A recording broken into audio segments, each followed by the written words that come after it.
So another way of asking or actually granting permission to manage your Google My Listing is by this procedure, which is very quick and simple too. I'm just going to go ahead and open up a new tab and then type google.com/business.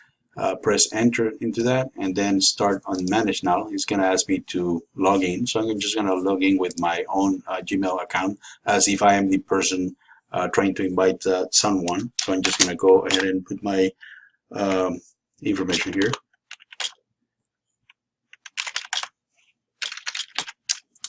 And from here, you can see that I'm going to log in.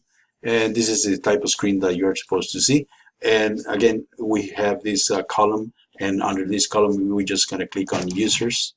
And once users are clicked, this will be the primary owner, which will be you as the owner, practice owner.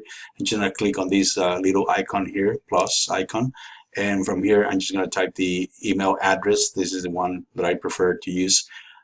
Or the email address of the people that you want to invite or company that you want to invite to manage your Google My Business listing. And once you do that, let's say info at UNS marketing at info.com. Let's say this is the email address, right? So let's assume that this is one. I'll tell you what. This is the right. Okay, that's the right one. And then once you have the person's email that he's going to provide to you, you're just going to click in here. And from here, you're going to choose the role.